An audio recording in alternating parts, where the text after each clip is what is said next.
সিঁড়ি কিভাবে করবেন একদম সহজ পদ্ধতিতে আপনাদেরকে আজকে বুঝিয়ে দিব। তো অনেকে আপনারা আমাকে কমেন্ট করেছেন যে সিঁড়ি কিভাবে করা যায় বা সিঁড়ির ডিটেলসটা একটু বলে দিতে। তো আমার যেসব নতুন মিস্ত্রি ভাইরা আছে অনেকে সিঁড়ি করতে অনেক রকম প্রবলেমে পড়ে যায়, সেক্ষেত্রে আমি আপনাদেরকে দেখিয়ে দেব যে সিঁড়ি কিভাবে করবেন। একটু আগে এসো। তো আমার এখানে প্রথমে দেখতে হবে জায়গাটা মেপে যে কতটা জায়গা আছে। তো আপনারা দেখতে পাচ্ছেন আমি কিন্তু এখানে 11খানা ধাপ করেছি। 1 2 3 4 5 6 7 8 9 10 11।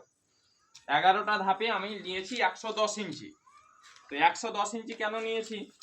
110 ইঞ্চি নিয়েছি কারণ আমার ফিতের এই যে মাপটা দেখছেন 10 ইঞ্চি করে স্টেপ আছে বা 10 ইঞ্চি করে ধাপ আছে, তার জন্য নিয়েছি 110 ইঞ্চি। আমার ধাপ হয়েছে 11খানা।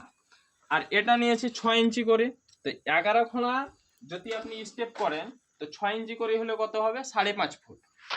তো সেক্ষেত্রে 5.5 ফুটটা আপনাকে দেখিয়ে দিচ্ছি। একবার এদিকে এসে এই দেখেন, আমার এই মাপটা থাকতে হবে 6.5 ফুট। 6 ফুট 5.5 ফুট, 5 ফুট 6 ইঞ্চি।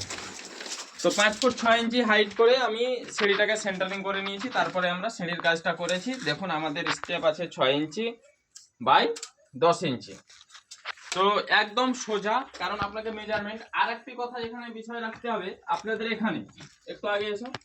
এখানে আমি এটা ঠিকই করব, এটা আমার 5.5 ফুট হাইট হবে, 11খানা ধাপ হবে, সব ঠিক আছে, কিন্তু আমাকে এই সেন্টারিংটা 8 থেকে 10 ইঞ্চি ডাউন করতে মানে ভিতরে করতে হবে। আমি ঠিক আছে, এই যে দেখতে পাচ্ছ এখানে কিন্তু আমরা 10 ইঞ্চি ভিতরে রেখেছি, তাহলে এই স্টেপটা আমাদের মেল চলে আসবে সেই কারণে। তো একদম সোজা, তোমরা মার্কিং ঠিকভাবে করে নিতে হবে। তোমরা যদি 5 ফুটে এটাকে করো, যেহেতু আমার আছে 5.5 ফুটে, তো 10খানা স্টেপ হবে। তো 10খানার জন্য তোমাকে 100 ইঞ্চি জায়গা নিয়ে নিতে হবে। তো একদম এই ভিডিওটাই তোমরা একদম সহজভাবে বুঝে নিতে পারলে যে কিভাবে সিঁড়ি করবে।